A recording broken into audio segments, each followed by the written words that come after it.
bonjour à vous et bonjour à tous ceux qui sont en connectés. Oui, donc c'est avec plaisir que j'ai organisé cette session sur les comités d'éthique en expérimentation animale, à la demande de l'Académie. Et c'était une bonne occasion puisqu'on a maintenant des données chiffrées sur le fonctionnement des comités d'éthique, ou au moins on commence à en avoir. On essaie d'affiner de plus en plus. Et donc, c'était bien de faire un peu un bilan aujourd'hui pour pouvoir parler de l'évolution de cette structure d'évaluation des projets de recherche.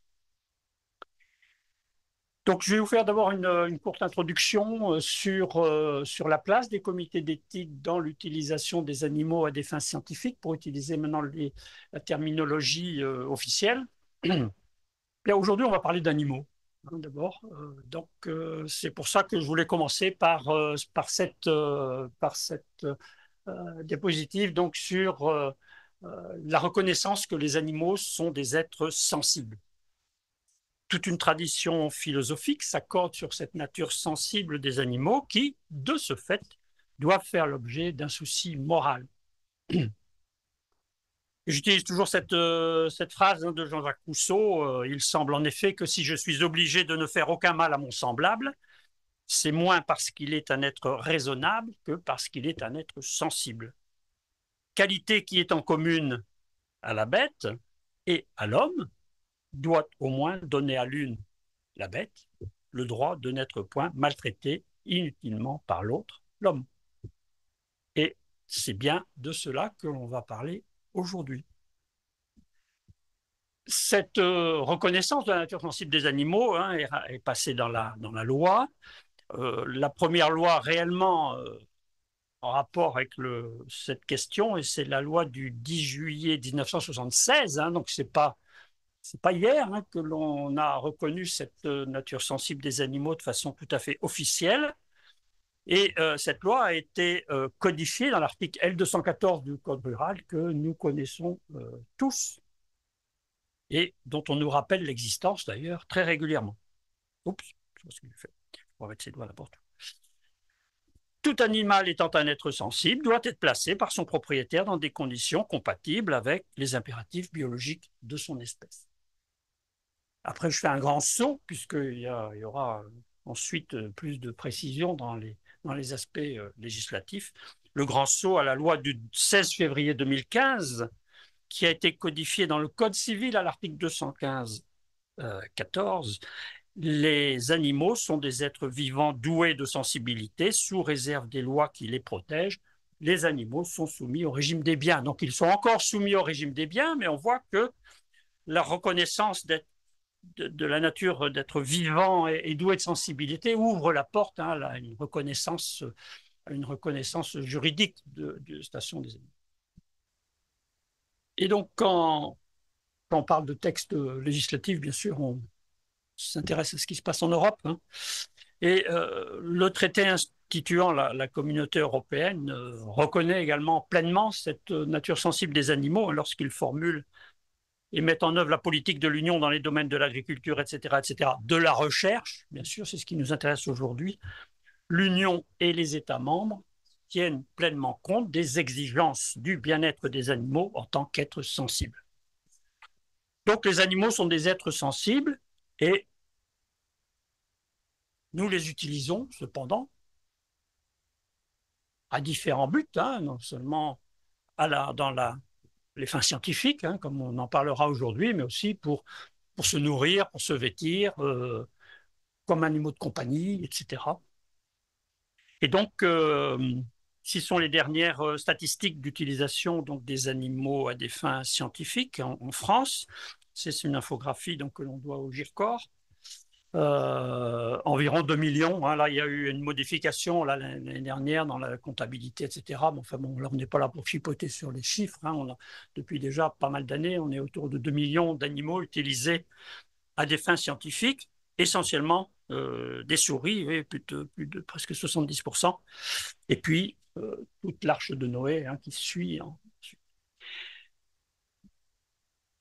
Et ces animaux, donc, on les utilise à des fins scientifiques à plusieurs fins. C'est surtout la recherche fondamentale à 39% et recherche translationnelle à 23%. Ensuite, c'est les études toxicologiques et réglementaires, 24%. Et puis ensuite, donc, quelques utilisations.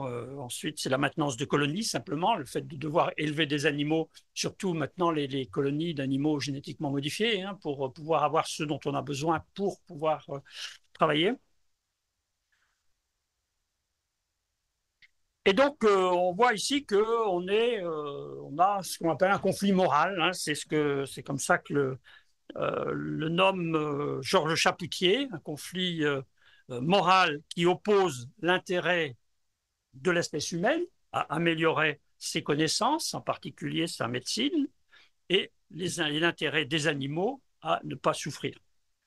Et ensuite, un conflit épistémologique, comme dit Georges, c'est les animaux sont utilisés parce qu'on pense qu'ils sont suffisamment proches de l'homme pour apporter des informations suffisamment solides pour que les résultats soient obtenus ensuite, pour que les résultats obtenus soient ensuite transposables éventuellement aux humains, mais on les souhaite quand même pas trop proches de nous-mêmes pour que la question morale de leur utilisation ne se pose pas trop. Et c'est comme ça que, par exemple, tout ce qui est les primates supérieurs ne sont pas autorisés d'utilisation dans l'expérimentation. Donc ici, on a dans ce conflit, on essaye d'avoir une démarche qui soit la plus éthique possible. Alors l'éthique, c'est quoi? Je donne juste une petite définition par Paul Ricoeur. L'éthique, c'est un questionnement. Donc on ne va pas aujourd'hui dire il faut faire ceci, il faut faire cela. Mais vous allez voir, on se questionne pour essayer de trouver la meilleure façon de résoudre ce conflit. Donc un questionnement qui précède l'introduction de l'idée de morale, avec une visée de la vie bonne avec et pour les autres, et ici avec et pour les animaux, par exemple, dans des institutions justes. Et de façon plus spécifique, l'éthique animale est l'étude des rapports moraux et juridiques entre les humains et les animaux. C'est l'étude du statut moral des animaux, de la responsabilité morale des êtres humains à l'égard des autres animaux pris individuellement, c'est important, contrairement à l'écologie, par exemple, qui s'intéresse aux animaux essentiellement dans les populations ou des espèces, alors que ici, c'est bien au niveau de chaque animal que l'on va manipuler, que l'on doit porter son attention. Et une deuxième grande questionnement dont j'ai déjà parlé précédemment, donc l'exploitation des animaux pour produire de la nourriture, des vêtements, pour contribuer à la recherche scientifique, pour nous divertir, nous tenir compagnie. Est-ce que cette exploitation est justifiée? Et donc, il n'y a pas de réponse univoque à ces questions. C'est le lieu d'un débat et c'est la raison pour laquelle nous sommes ici. Alors, une des premières réponses qu'il y a eu à ce débat, à ce questionnement, c'est pas une des premières, je veux dire, mais celle qui est actuellement, puisqu'on sait que c'est des questions qui sont débattues depuis l'Antiquité, hein, les relations entre les humains et les animaux, mais au moins la première, je veux dire, solution fonctionnelle et qui reste surtout encore une ligne de réflexion qui est toujours valable aujourd'hui. Donc c'est celle qui a été proposée par Russell et Birch, donc 1959, qui ont écrit ce travail, Principles of Humane Experimental Techniques, où il discute de questions telles que la conscience des animaux, ce que cela peut signifier en termes de souffrance animale, et il propose dans ce travail donc un raisonnement clé utilitariste, c'est-à-dire qui balance, hein, le raisonnement utilitariste, c'est celui qui maximise le bonheur de l'ensemble des parties prenantes. Hein. Et donc ici, qui optimise la balance entre les dommages que l'on va porter éventuellement à l'animal et les avantages que l'on va retirer des travaux qui sont réalisés. Hein, et vous verrez qu'ensuite, donc, c'est au cœur de la réflexion au niveau de la législation. Et donc, il propose un raisonnement clé utilitariste du traitement éthique des animaux de laboratoire qui est basé sur trois principes. J'aurais dû mettre fondé, puisque maintenant, il ne faut c'est pas bien. Le remplacement des animaux dans la recherche, donc, si on peut remplacer des animaux par des modèles non animaux, ben, le problème est résolu. Hein, donc c'est clair que c'est le premier objectif hein, dans cette démarche. Deuxièmement, la réduction du nombre des animaux utilisés, hein, pour limiter bien sûr le nombre d'animaux qui sont susceptibles d'avoir des dommages. Et enfin, le raffinement des expériences dans la mesure du possible, c'est-à-dire que ces animaux dont on a absolument besoin, eh bien, on va faire tout ce qu'il faut pour que les dommages soient minimisés. Et donc ces principes sont connus maintenant comme les 3 R, hein, que vous connaissez tous bien sûr. Je ne fais que replacer les choses dans leur environnement. Et donc, Russell et Birch se sont intéressés à l'état mental ressenti par les animaux. Et c'est important, hein, parce que maintenant, dans la réflexion sur le bien-être des animaux, c'est vraiment le point central, dire c'est l'état mental qui compte. Et les procédures ou les traitements des animaux qui produisent, bien sûr, ces états mentaux. Et ils définissent une échelle de détresse hein, qui inclut la douleur, la peur et aussi tous les autres états mentaux comme le conflit, l'anxiété, etc.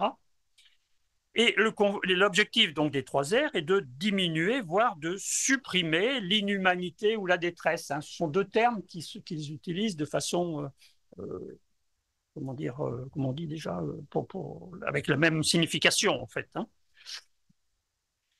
Et l'état, par contre, lui, l'état de bien-être résulte bien sûr de l'absence de détresse, mais aussi d'un état mental positif, ce qu'on appelle donc le well-being.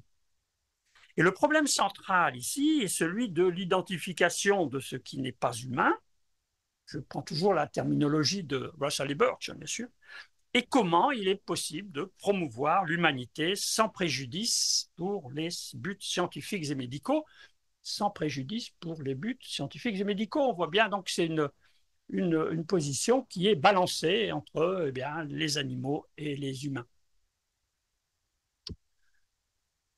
Alors, on retrouve ce type de réflexion dans la directive européenne de 2010, dont on parlera certainement hein, abondamment aujourd'hui, relative à la protection des animaux utilisés à des fins scientifiques. Et je prends ici le considérant 10 de cette directive, hein, qui cadre un peu la démarche avec la reconnaissance que l'utilisation d'animaux vivants demeure nécessaire pour protéger la santé humaine et animale, ainsi que l'environnement. C'est donc la justification ici qu'il faut donner de l'utilisation des animaux. La deuxième étape ici, c'est la réalisation de l'objectif final que constitue le remplacement total des procédures appliquées à des animaux vivants à des fins scientifiques, éducatives, dès que ce sera possible sur le plan scientifique. C'est le credo de l'Union européenne. Donc le remplacement, autant que faire se peut, des animaux vivants pour réaliser les projets de recherche qui sont indispensables au progrès des connaissances, à la santé humaine, de l'environnement, des animaux.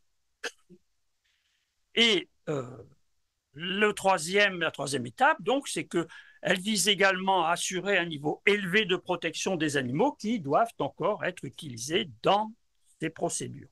Donc, on voit bien cette étape, cette démarche en 3 étapes, on verra ultérieurement, justification du projet, le remplacement par des animaux par des méthodes alternatives chaque fois que c'est possible, et lorsqu'on utilise des animaux, le respect de l'animal. Et au cœur de cette démarche, eh bien, il y a la procédure d'autorisation de projets.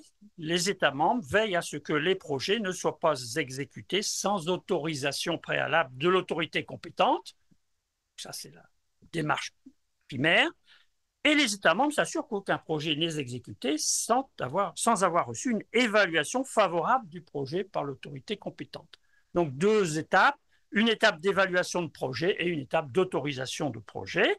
Donc, ensuite, chaque pays a décliné ses objectifs dans sa réglementation, dans sa législation nationale.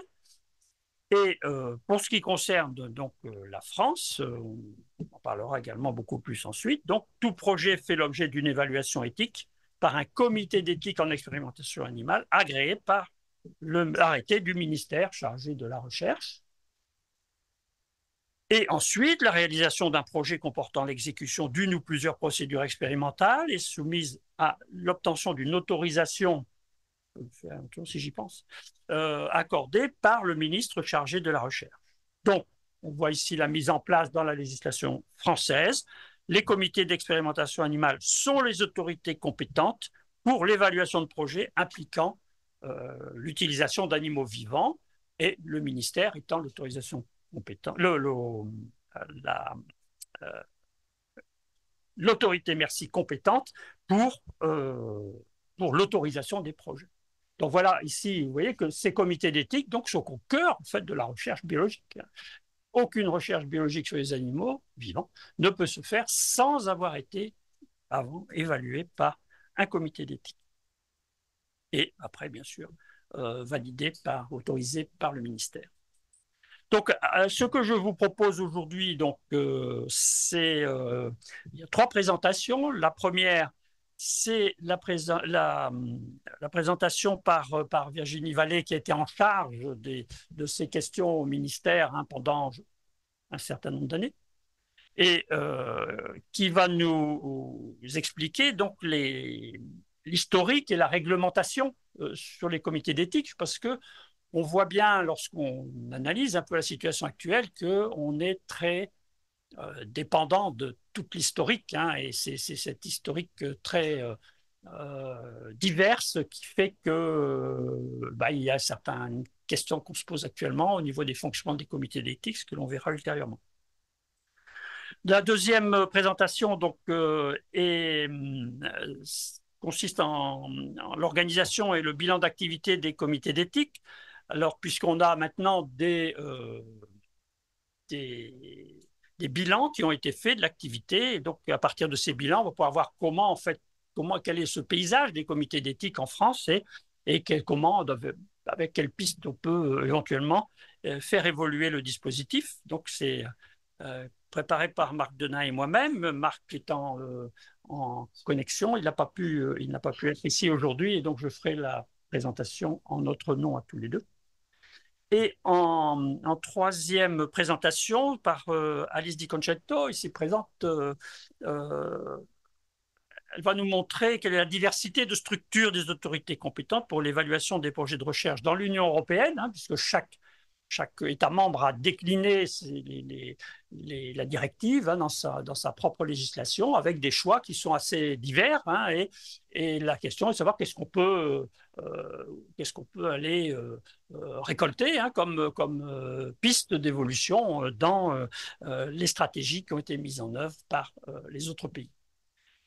Voilà, donc je laisse la parole maintenant à Virginie.